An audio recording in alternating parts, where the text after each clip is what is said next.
올해 독립기념일 연휴 기간 동안 비용은 증가하는 반면 여행객 수는 지난해에 비해 줄어들 전망입니다.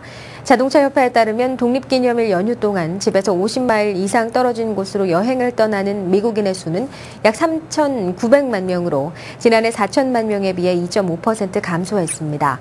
글렌 맥도넬 디렉터는 이 같은 감소의 원인은 지난해에 비해 갤런당 1달러가량 높아진 연료비 때문이라며 특히 저소득층에게는 높아진 연료 비용이 여행 계획에 더욱 예민하게 작용한 것이라고 말했습니다.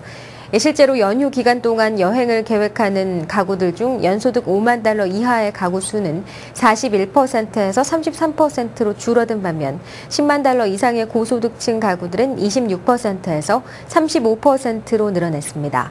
전국 가솔린 평균 가격이 연휴 기간 동안 3달러 60센트에서 3달러 70센트 사이일 것으로 전망하고 있는 가운데 차량 이용객도 줄어들 전망입니다. 미국의 중고차 가격이 급등하고 있습니다. 특히 연료 효율성이 높은 소형차의 경우 1, 2년 된 중고차 가격이 거의 새 차 가격에 버금가는 수준입니다. 최근 휘발유값 상승으로 소비자들이 연료 효율성이 높은 중고차를 선호할 뿐 아니라 일본의 지진 쓰나미 여파로 인해 일본산 소형 자동차들의 공급이 수요에 비해 턱없이 부족하기 때문입니다. 뉴욕타임즈는 24일 자동차는 매장을 떠나는 순간 가치가 최소한 10%는 떨어진다는 공식이 있었지만 연료 효율성이 높은 중고차는 이제 더 이상 그런 공식을 적용받지 않는다고 보도했습니다. 13개월 된 토요타 프리우스를 보유했던 오리건주의 스펜서 헌터 씨는 처음에 새 차를 샀을 때보다 조금 높은 가격에 중고차를 팔았다면서 1년 동안 차를 공짜로 썼다고 덧붙였습니다. 미국 자동차 경매협회 보고서에 따르면 도매 시장에서 소형 중고차 가격은 6개월 전에 비해 약 30%가량 올랐다고 전했습니다.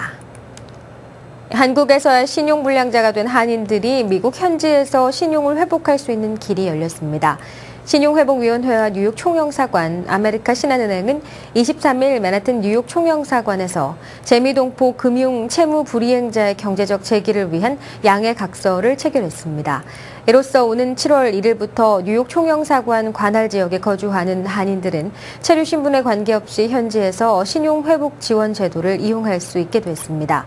신종휘 신복위 위원장은 지난 9년간 한국에서 약 100만 명이 이 제도를 이용했으며 20만 명은 신용이 완전 회복됐다며 LA에서는 지난 3월부터 실시하고 있다고 밝혔습니다. 신청은 본인 확인 가능한 신분증 또는 증서와 총영사관 민원실이나 신복위 웹사이트에 준비돼 있는 신청서를 팩스나 우편으로 발송하면 됩니다.